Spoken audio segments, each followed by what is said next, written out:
আসসালামু আলাইকুম ওরহমতুল্লাহি ওবরাকাতু। একজন ইসলামী বোন জানতে চেয়েছেন বেস্ট ফিডিং এর কারণে ওযু ভঙ্গ হয় কিনা।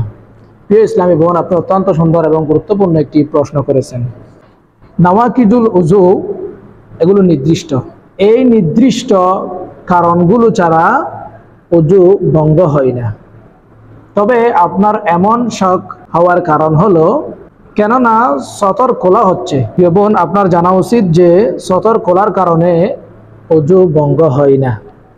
এই ব্যাপারে হযরত আমজাদ আলী আজমি রহমতুল্লাহি আলাই ওযু কা বয়ান অধ্যায়ের মধ্যে উল্লেখ করেছেন, आवाम में जो मशहूर है ये गाटना या और सतर खोलने या अपना या पूरा या सतर देखने से वजू जाता रहता है। मुसन्निफ आलाइहि रहमा এটা বোঝাতে চেয়েছেন যে সাধারণ লোকদের মাঝে একটা মাসালা প্রচলন রয়েছে, হাঁটুর উপরে কাপড় তুললে ওযু ভঙ্গ হয়, অথবা অন্য কারো সতর দেখলে ওযু ভঙ্গ হয়, অথবা নিজের সতর নিজে দেখলে ওযু ভঙ্গ হয়, অথবা নিজের সতর অন্য কেউ দেখলে ওযু ভঙ্গ হয়। এরকম একটা বিষয় সাধারণ লোকদের মাঝে প্রচলন রয়েছে।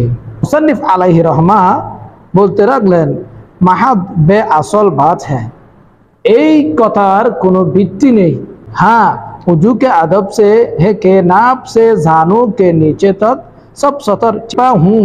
তবে ওযুর একটা আদব রয়েছে যে নাভি থেকে হাঁটুর নিচ পর্যন্ত এটা ঢেকে রাখা পুরুষদের জন্য, এবং মহিলাদের জন্য সমস্ত শরীর ঢেকে রাখা ওযুর আদব।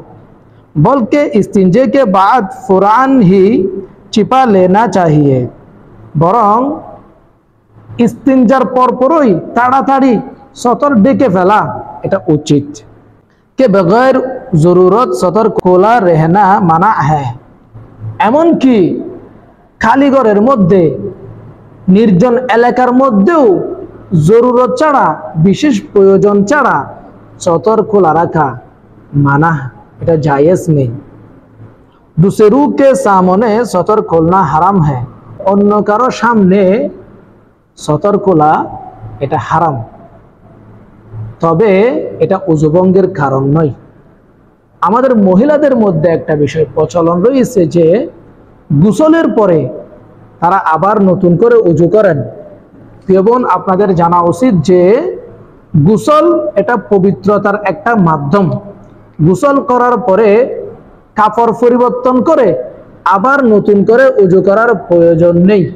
যদি কেউ নতুন করে ওযু করে, তিনি মূলত ইসরাফ করলো, পানির অপচয় করলো, এটা জায়েজ নেই। সুতরাং গোসলের পর ওযু না করে নতুন কাপড় পরিধান করে ইবাদত বন্দেগী করতে পারবেন, কোনো সমস্যা হবে না। আশা করি আপনি আপনার প্রশ্নের উত্তরটি বুঝতে পেরেছেন। আসসালামু আলাইকুম ওয়া রাহমাতুল্লাহ।